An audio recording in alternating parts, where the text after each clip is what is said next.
My name is Ethan Miller. I am 27 years old, and up until a few months ago, I genuinely thought my relationship with my dad, Greg, was solid. Not perfect, but solid. He was the kind of dad who didn't always say much, but when he did, it stuck with me. My parents divorced when I was 12, and while my mom packed up and moved to Texas to start over, I stayed in Ohio with him. It wasn't even a question at the time. He needed help, and I was the responsible kid. I worked part time through high school, helped pay bills when he got laid off, and even took on a night job at 19 just to keep the mortgage afloat when things got bad. I grew up hearing him say, "You're the man of the house now." And I took it seriously. I fixed leaky sinks, shoveled the driveway in the middle of Ohio blizzards, and handled most of the paperwork when the house needed repairs. It was never about gratitude for me. I just wanted to help. He was my dad, the man who taught me to ride a bike, who cheered me on when I got my first job, who cried quietly when he couldn't afford Christmas presents one year. I never imagined that same man would throw me out of my home for his girlfriend's daughter. Greg started dating Cheryl about 2 years ago. She was 44, worked in real estate, and had a daughter named Madison, who was 22 going on 16. Madison was the kind of person who treated work like a personal insult. She'd been through more career changes in 2 years than most people go through in a lifetime. First, she tried cosmetology school but dropped out after a few months because it was too competitive. Then she announced she was going to be a content creator, bought a ring light, and spent 6 months filming half-hearted makeup tutorials before declaring the internet toxic. Her latest pursuit was being a stay-at-home dog mom, except the dog wasn't even hers, it was Cheryl's. When Cheryl and my dad got serious, I tried to be polite. I visited for dinners, helped fix the gutters, even redid the wiring in the basement when they started talking about moving in together. It wasn't until last year that things started to shift. Cheryl sold her house and moved into my dad's. The plan was that she'd keep some money from the sale as savings, my dad would keep the house, and Madison would figure things out. But, as everyone but my dad could have predicted, Madison didn't want to figure things out. She wanted a free place to live, and not just anywhere. She wanted my apartment. I owned the small one-bedroom apartment above my dad's garage. It wasn't fancy, but it was mine. I'd saved for years to renovate it. I tore up the old carpet myself, installed laminate flooring, repainted the bathroom, replaced the AC, and even built custom shelving in the living room. It was a place that symbolized independence. I wasn't freeloading off my dad. I'd earned every square foot. When my cousin stayed there for a few months after losing his job, I didn't even charge him rent, and my dad had said proudly, "That's family. You did right, son." So when Cheryl moved in and suddenly family started having new definitions, I should have seen what was coming. It started subtly. Cheryl began making comments like, "That little apartment is so cute, Madison would just love it up there." Or, "It must be lonely up there by yourself. Wouldn't it be nice to have some company?" I brushed it off at first, thinking it was harmless small talk. But during one Sunday dinner, Cheryl dropped the act. We were all sitting at the table, and she said, as casually as if she were talking about the weather, "Madison's been looking for a place, and we thought maybe she could take over the apartment." I said without hesitation, "It's not available." Cheryl smiled in that condescending real estate agent way and said, "Greg said you wouldn't mind sharing for a while." I looked at my dad, waiting for him to shut it down, but he just nodded and said, "It's temporary. She just needs a place to land." Madison was sitting across from me, grinning like she had already won. I told them no, firmly. I said, "I pay property tax. I maintain it. It's mine." Cheryl tilted her head, her tone dripping with fake sympathy. "She's your sister now, Ethan. You should help her get on her feet." I replied, "She's not my sister, and I'm not her landlord." The air went cold. Cheryl's smile vanished, and my dad just looked uncomfortable.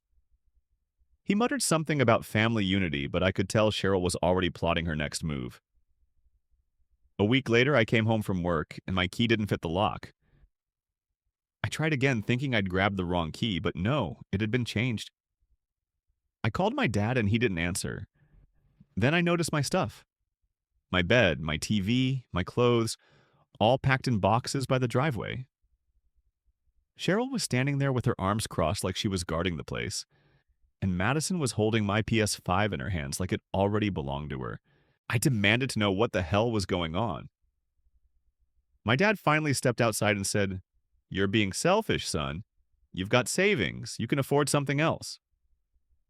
I couldn't believe what I was hearing. I said, "You're actually kicking me out for her?"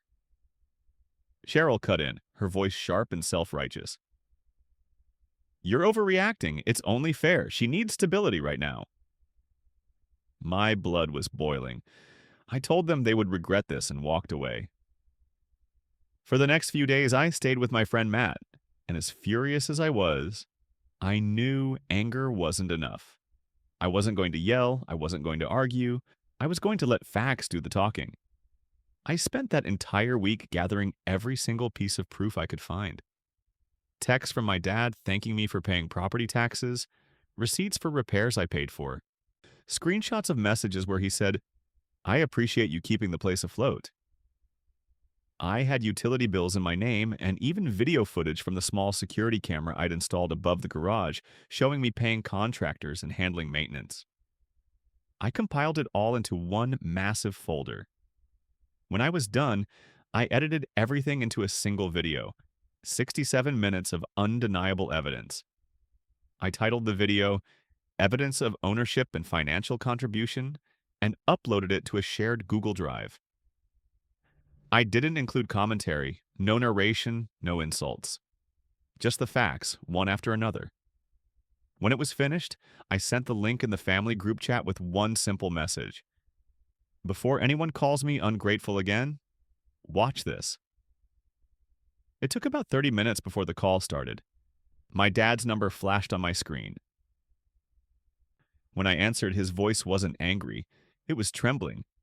He said quietly, "We didn't know you had all that." Cheryl texted me separately, furious and defensive. "You didn't have to humiliate us like that," she wrote.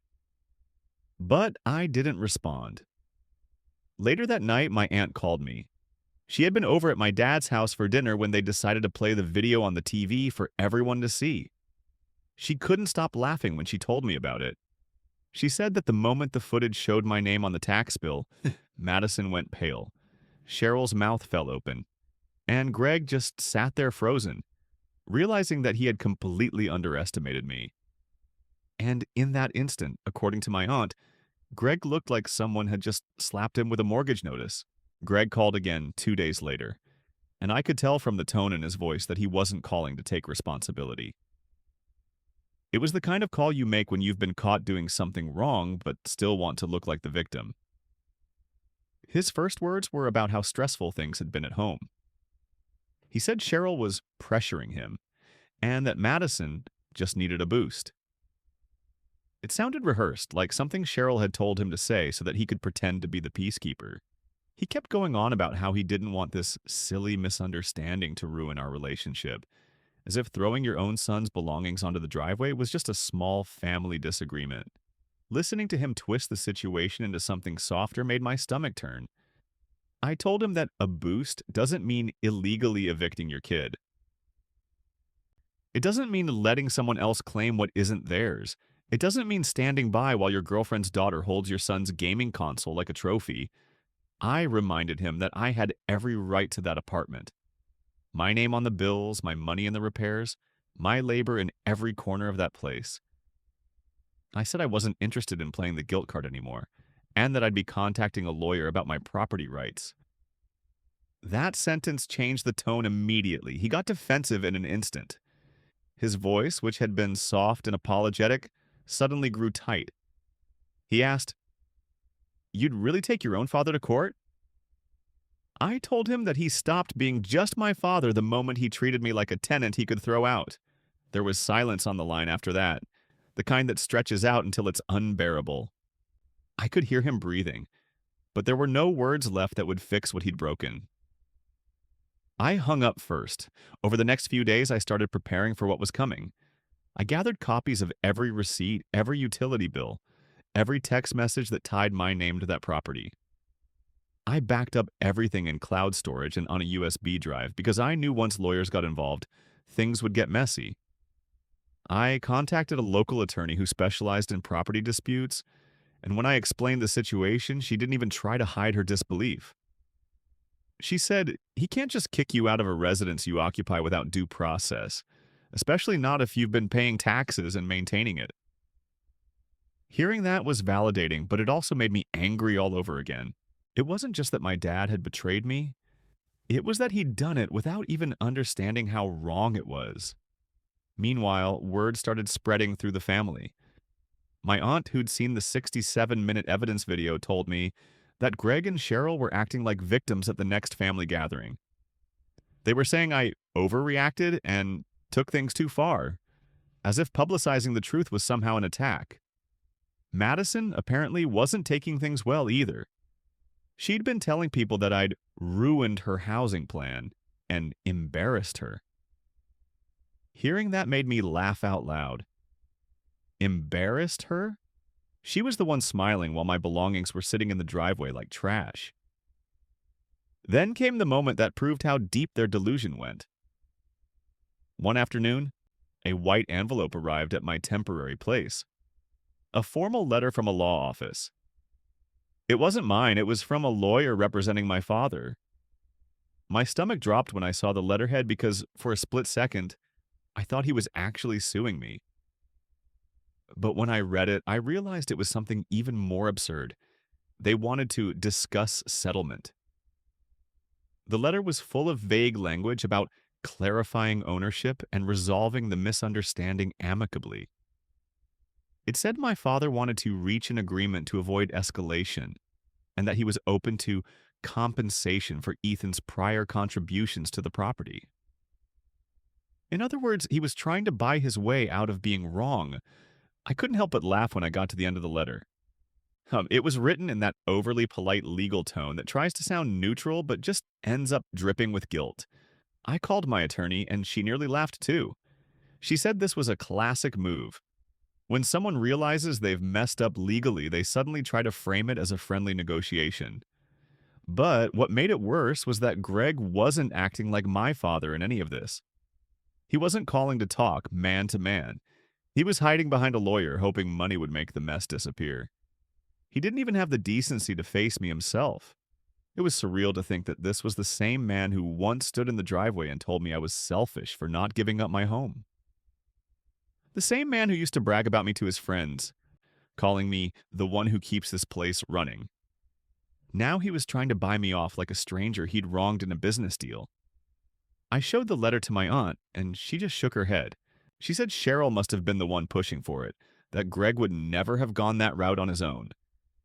But the truth was, I didn't care who had pushed for it anymore. Whether it was Cheryl's influence or Greg's pride, the result was the same. They'd crossed a line that couldn't be uncrossed. I didn't need their money. What I wanted was acknowledgement, accountability. Still, I knew I had to play it smart. I told my lawyer we'd respond officially, and she said she'd handle it. I wasn't going to let them rewrite the story. They wanted to call it a misunderstanding? Fine. I'd let the legal documents spell out exactly how much of a misunderstanding it was when you illegally evict your own son and then try to pay him off afterward. For the first time in weeks, I felt calm. Angry, yes, but clear-headed. The kind of calm that comes when you finally stop expecting people to do the right thing and start holding them accountable instead. I had spent my entire life trying to protect that man, and now I was protecting myself from him. And then, just when I thought it couldn't get any more ironic, my lawyer forwarded me an email from Greg's attorney. It was short, formal, and perfectly ridiculous. It said that Greg and Cheryl were willing to discuss terms for transferring ownership, and that they were open to a reasonable offer to purchase Ethan's share of the property. I sat there staring at the screen and couldn't help but laugh. After everything, the eviction, the betrayal, the humiliation, now they wanted to make it all go away with money. Guess who suddenly wanted to buy me out? When my lawyer got in touch with Greg's attorney to start formal discussions, I thought this whole thing would just turn into a slow, awkward property dispute. I figured they'd offer some money, I'd reject it, and we'd go through the motions. But what came out next turned the entire situation upside down. Turns out the reason Cheryl had been so desperate for Madison to have my apartment wasn't just about comfort, convenience, or motherly love. It was about covering her own tracks. My lawyer called me after reviewing some of the documents related to the settlement. She said there was something strange about the address listed on certain filings connected to Cheryl's business. Apparently, Cheryl had registered a small online store last year. Nothing huge, supposedly just a side hustle selling home decor and lifestyle accessories. But when my lawyer dug deeper, she found that the business license and tax registration were tied not to Cheryl's actual home address or Greg's house, but to mine. My exact property. My apartment above the garage. That discovery hit me like a brick. Cheryl had been using my address to operate a business I knew nothing about. My lawyer explained that this wasn't just a minor clerical mistake. If Cheryl had listed my property as her business address on legal documents, especially if she'd been collecting payments or filing taxes under that registration, it could count as falsifying legal documents. And that was a serious offense. The pieces started to fall into place faster than I could keep up with them. Cheryl hadn't wanted Madison to move into my apartment just for convenience. She wanted Madison there so the lie would look legitimate. If Madison was living at the property tied to the business, no one would question why Cheryl's paperwork listed that address. It would appear completely normal, like a family-owned side venture operating from home. It was clever in a sleazy, manipulative kind of way, and it explained why she and Madison were so insistent that I move out immediately. They needed me gone before anyone noticed. My lawyer wasted no time. She drafted a letter to Cheryl's attorney outlining what she'd found and warning that we were prepared to escalate if necessary. It wasn't just about my property anymore, it was about fraud. I hadn't expected things to spiral that far, but the moment the letter went out, the panic started. Greg called me that evening, and this time, his voice wasn't calm or defensive. It was pure panic. He sounded like a man who had just realized the house he'd built his life around was about to collapse under him. He said Cheryl had been acting strange ever since the letter arrived. She'd been pacing, crying, and trying to call her business partner, whoever that was. He said she had tried to convince him that it was all a misunderstanding, that she'd just used the address temporarily.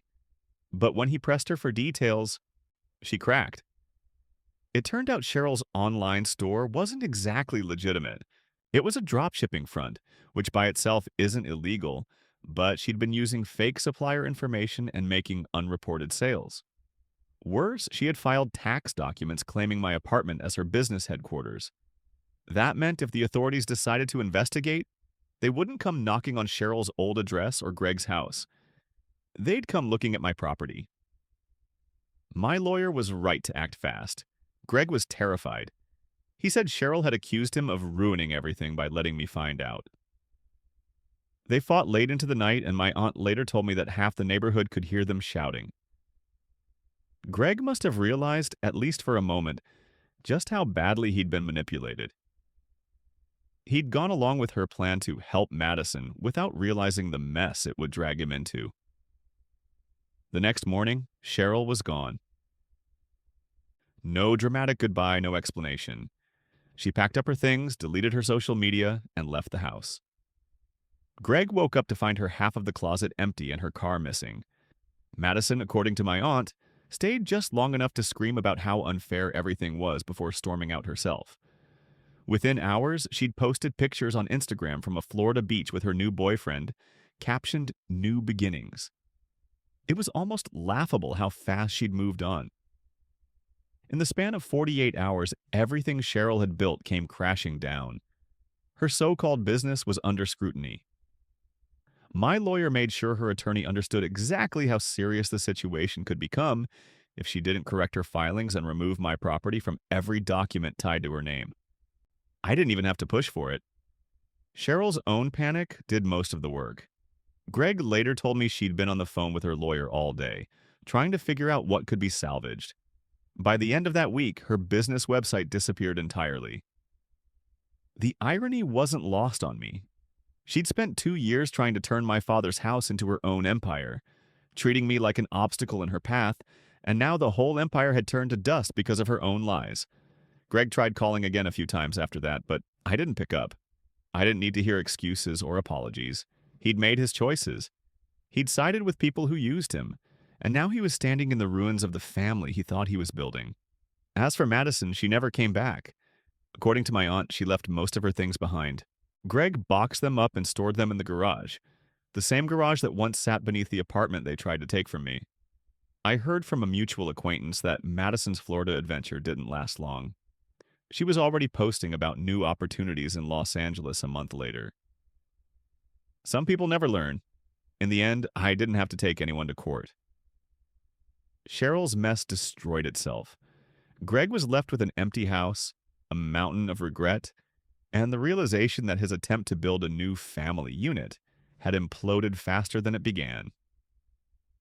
The truth came out, the lies unraveled, and all the manipulation collapsed in on itself. The family dream crumbled in 2 days flat. Last week, Greg showed up at my new condo without warning.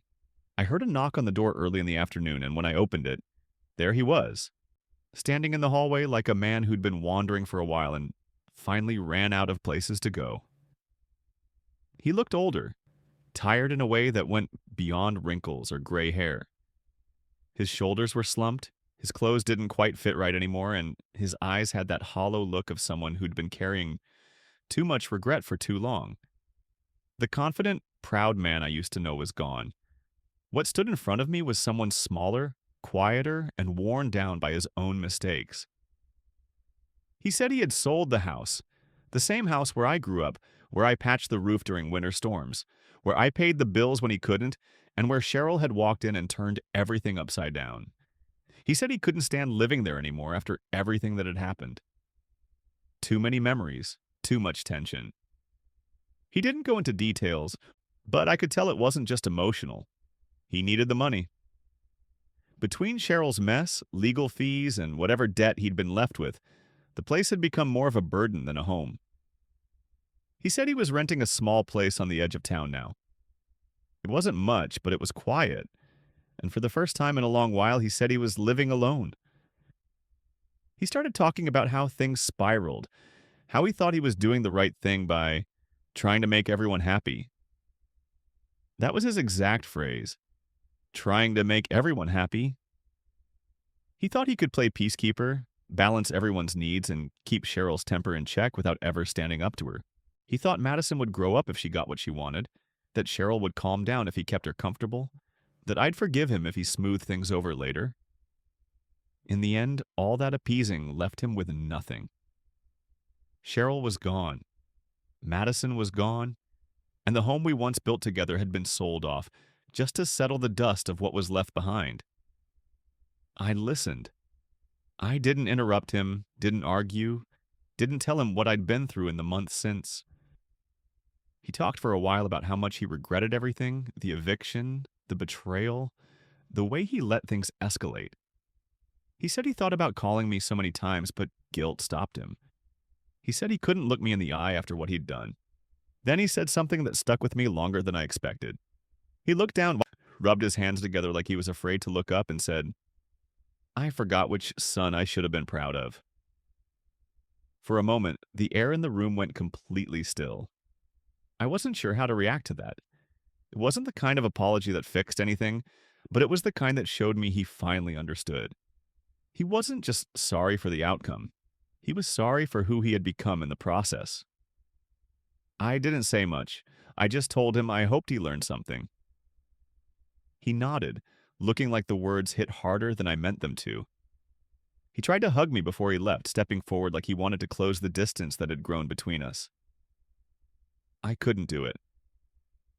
I stepped back, not out of anger, but because I wasn't ready to pretend everything was okay. Some things don't heal with a hug. After he left, I stood by the window for a while watching him walk down the street toward his car. The way he moved said everything. Slow, heavy, like a man who had finally realized how much damage he'd done by trying to please everyone but himself. It didn't feel triumphant seeing him that way. It just felt final.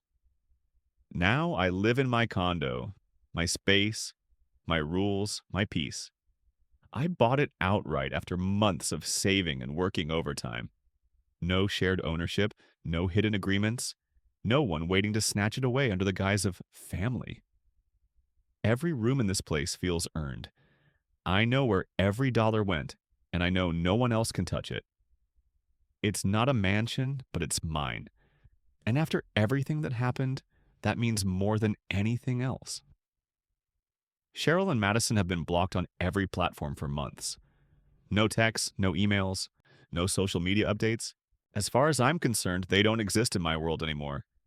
I heard from my aunt that Cheryl moved in with some distant cousin out of state, and that Madison is still bouncing from one failed project to another. I don't wish them harm, but I also don't wish them back into my life. Greg and I text sometimes now. Nothing deep, just short updates or the occasional check-in. It's cordial but distant. He seems to understand that the version of our relationship that existed before is gone. Trust doesn't grow back easily once it's been ripped out by the roots. Sometimes, late at night, I'll open the folder on my computer that still holds that 67-minute video, the one I sent to the family chat all those months ago. I don't watch it often, but when I do, it reminds me why I drew the line where I did. It reminds me that I wasn't crazy, that what I built mattered, that I had proof of the person I'd been when everyone else decided to rewrite the story. That video captured every receipt, every hour of labor, every thank you message my dad ever sent before things went sour. It was more than evidence. It was a time capsule of loyalty, work, and betrayal. When I think back to the day they watched it, their stunned expressions, the silence that followed, the realization on their faces, it still gives me that strange sense of closure I never thought I'd find. Watching them see the truth unfold in front of them was the moment everything shifted. It was the moment the guilt transferred from me to them where it always belonged. I don't need revenge and I don't need reconciliation. I have peace now. I have my own place, my own life. And a reminder of how quickly family loyalty can disappear when greed and manipulation enter the picture. Every time I think about it, I remember the way they looked when the truth hit them like a brick wall. Their faces said it all, and then honestly, that was the only closure I ever needed.